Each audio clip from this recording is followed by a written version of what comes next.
All right, what's up, everybody? It's Wednesday. It's Veterans Day.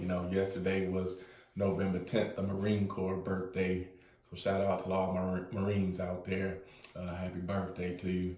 And then to all the veterans, shout out to all the veterans. Happy Veterans Day on this Wednesday, November 11th. So a lot of times I get asked, why did you join the Marines, or how did you come about join the Marines, or what made you pick the Marines? Well, when I was younger, I would see the commercials, the few, the proud, the Marines. They had the guy on there flipping the sword around or whatever, and I always thought that was the coolest thing.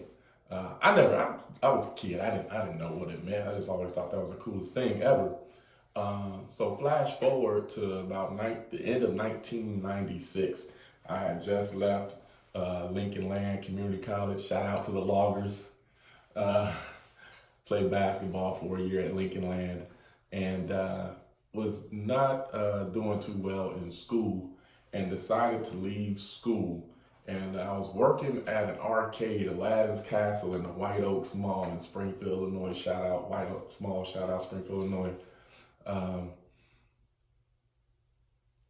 And I came home to my apartment building, and I was just sitting on the steps, and this gunnery sergeant who had lived in the apartments under us, he said to me, young man, what are you gonna do with your life?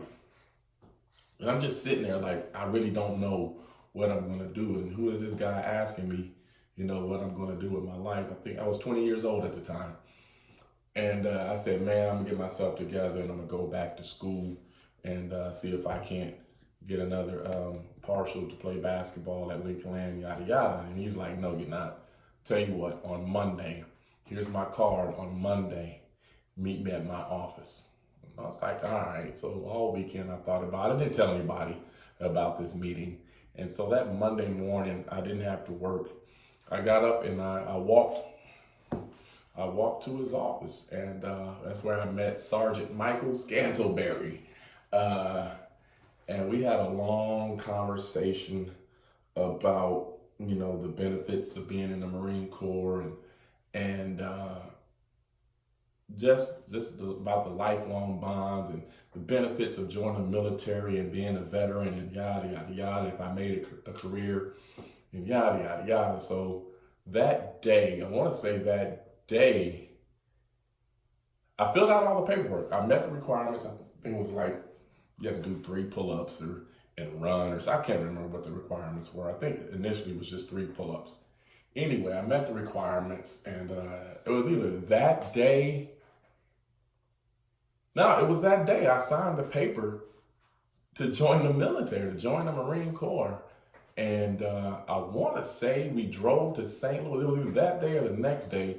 We drove down to St. Louis. No, it wasn't that day. So I signed the papers committing to be in the Marine Corps. And that joined what's called the Delayed Entry Program, the DEP program. I had DEP'd in. And I'll never forget, I came back to the apartment. I told my dad what I did, and we were sitting in the dark. At that time, both of us were dark. So he could barely see me, I could barely see him. But we were sitting in the dark, and he just unloaded a barrage of questions like, why would you do that? And why this? And why that? And I started to really doubt my decision. I was like, man, I can't really go back and tell this man I don't want to do it anymore, because it's something I do want to do. I needed something to do with my life. And at that point, I had always been told, you go to the military as a last resort. Coming up through high school and all that, it was always go to college, go to college, go to college. And I'll be honest, I wasn't the best student in the world. Not that I'm not smart or anything. I was lazy in school. I didn't like school. I didn't like sitting down and learning. I think I told you guys about my ADD before, but I didn't like sitting down and learning. I couldn't really just sit there and just learn in the classroom. And that's all school was to me, was just sitting there. And I needed to be, when I'm learning, I need to be active. I need to be moving. I need to be hands-on and involved. And so the Marine Corps provided that opportunity for me anyway. He just hit me with a barrage of questions like, why would you do that? And how come you didn't consult anybody first? And I'm thinking, I'm 20 years old. I do what I want to do, make my own decisions. It's about time I get up out of your house anyway. It's one less mouth you gotta feed, And so not too long after that, I went down to St. Louis and did all the required paperwork and took the ASVAB test, to which I scored high enough to qualify to join all the branches. Let's just put that out there, to qualify to join all of the branches. But I stuck with the Marine Corps, honestly, because they were the first ones to say something to me. Probably had that gunnery sergeant been in the Army or the Air Force or what have you, probably would have been an airman or a soldier, but it just so happened to be the Marines, and that was part of it, why I joined. The other part was the fact that when I did go into the office, I saw the poster of the Marine holding the sword with the blue uniform on, and it brought me back to my childhood. And I was like, oh yeah, that's what I want to do. That's what I want to get. I want to have the blue uniform, and I want to have the sword with the white cover and the black brim, and just be that guy. I really thought, in all my delusions of grandeur, I really thought I was going to be the next guy on the Marine commercials. I don't know what made me think that, but I did think that. But and I went through all my boot camp, and I met some really great guys and made some really good friendships, lasting friendships. But I'm not gonna lie, it was very hard. It was very hard.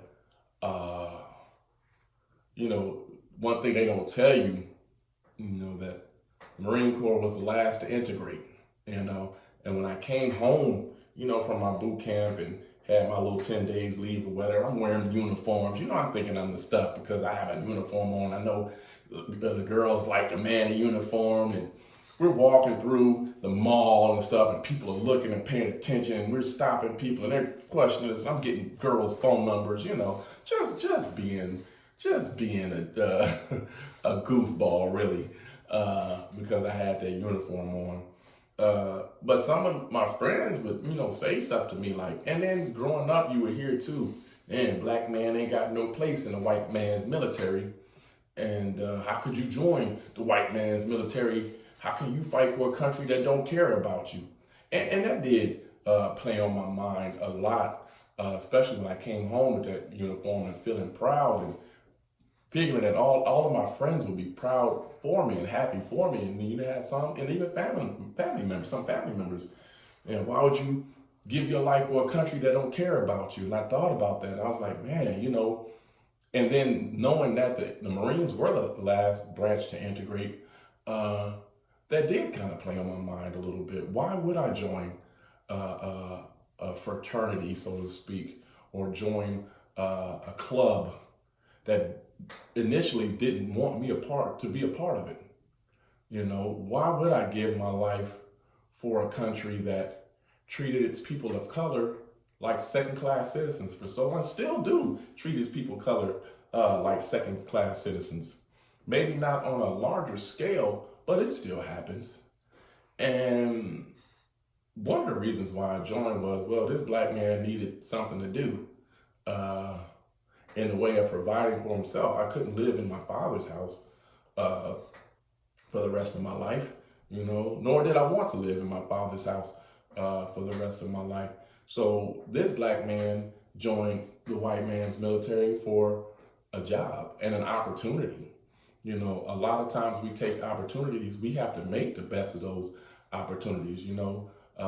Nobody's ever going to hand us anything in life, unless it's like charity or something like that. But opportunities come sometimes you have to make your own opportunities. So that's why I joined the military.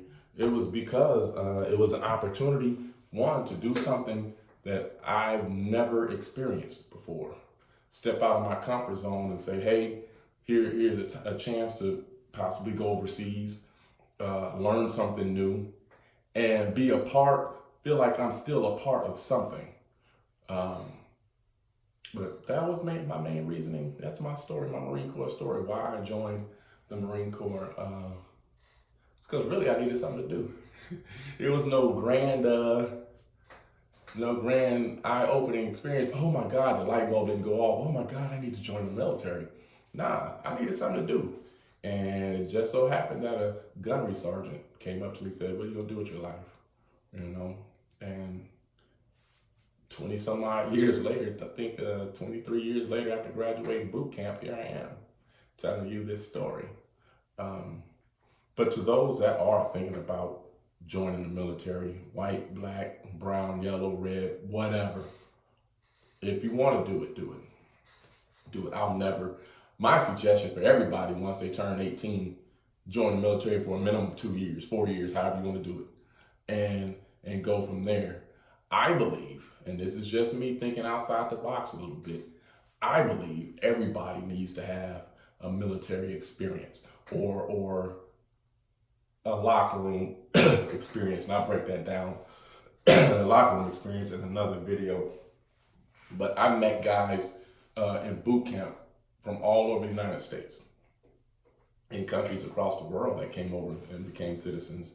I had one guy from Texas tell me, he said, Holmes, I've never seen up close and personal a black person. I come from a small town in East Texas, and I've never seen up close and personal a black person. This is my first time ever interacting with a black guy.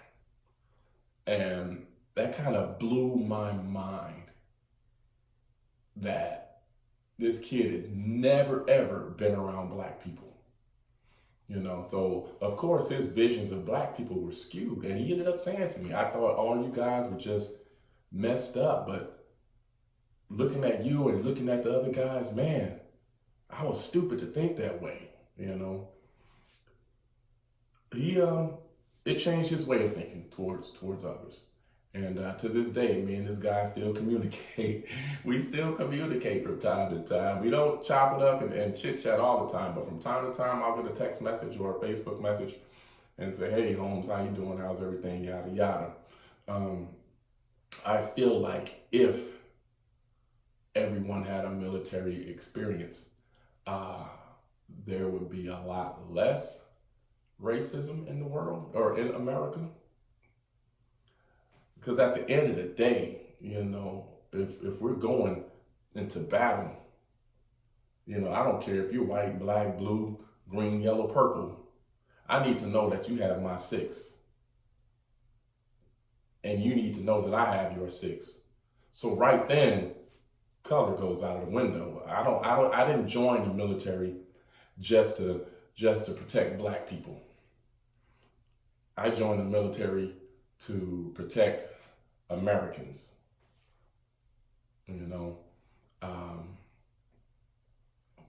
I, Rory Holmes, do solemnly swear to defend the Constitution of the United States of America. I forget how it goes. But even though the Constitution of America wasn't written for people that look like me, let's just be honest, it wasn't written for people that look like me. Written to include people that look like me. I'll say it like that, because when that was written, people that look like me were considered property. But that's the oath that I took, and that's the oath that I'll always uphold. People always say, oh, thank you for writing that check, that open-ended check.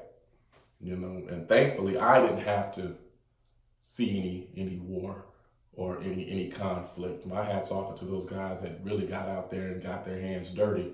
I lucked up and missed all of that, and was able to come home and enjoy my family that I had at that time, But yeah, that's my story. That's my Marine Corps story. I wouldn't trade the Marines for the world. If somebody asked me to do it all over again, what would you do different? I would not trade that experience for the world. You guys have a great Veterans Day.